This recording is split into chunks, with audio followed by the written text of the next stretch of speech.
Hello दोस्तों हमने पिछली वीडियो में बात की थी कि हम ना किसी से तुलना करें, ना ही हम किसी की निंदा करें और ना ही किसी से कंप्लेंट करें। जो व्यक्ति अपने जीवन में इन तीनों चीज़ों को छोड़ देता है वह व्यक्ति एक अच्छी शख्सियत बनता है और जीवन में सफल होता है। इसी के आगे के क्रम में आज हम बात करेंगे सबकी जीत के बारे में। सोचें, एक अच्छी शख्सियत, एक अच्छे व्यक्तित्व वाला व्यक्ति बनने के लिए हमें अपनी नहीं बल्कि दूसरों की जीत के बारे में सोचना चाहिए। जो व्यक्ति हमेशा अपनी जीत के बारे में सोचते रहते हैं वे व्यक्ति अपने जीवन में सफल नहीं हो पाते। लेकिन हम यदि दूसरों की जीत के बारे में सोचते हैं, दूसरों की मदद के बारे में सोचते हैं तो उनकी जीत में हमारी जीत छुपी होती है। एक व्यक्ति के मरने के बाद उससे पूछा गया कि तुम स्वर्ग जाना चाहोगे या नर्क। उस व्यक्ति ने फैसला लेने से पहले वह दोनों जगहों को देखना चाहता था।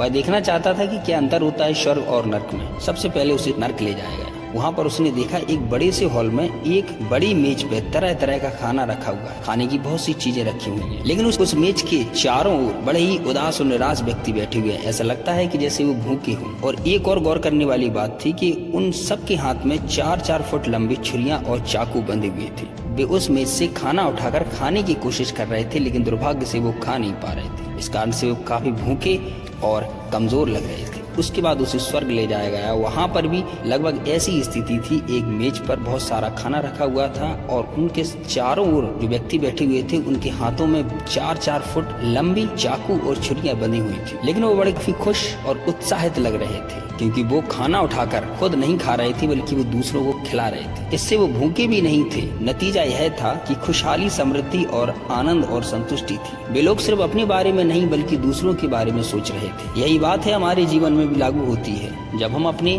ग्राहकों, अपने मालिक, अपने कर्मचारियों की सेवा करते हैं तो हमें खुद ब खुद जीत मिल जाती है। जो व्यक्ति दूसरों की जीत के बारे में सोचता है उसकी जीत अपने आप हो जाती है। क्योंकि दोस्तों, प्रकृति का एक नियम है, हम प्रकृति को जो देते हैं प्रकृति हमें वही लौटाती है। लेकिन यदि खुशी और समृद्धि हम प्रकृति को या समाज को देते हैं तो उससे भी और ज्यादा हमें लौटाती है। दोस्तों, ये कहानी हमें बहुत कुछ सिखाती है कि हमें एक अच्छी शख्सियत बनने के लिए किस तरह से दूसरों की मदद करनी चाहिए, दूसरों के बारे में सोचना चाहिए ताकि हमारा भी कुछ भला हो सके। दूसरों की जीत में ही हमारी जीत है। दोस्तों, मेरी ये कहानी कैसी लगी प्लीज कमेंट बॉक्स में हमें जरूर बताएं और वीडियो को लाइक करें और चैनल को सब्सक्राइब करें। Thank you for watching.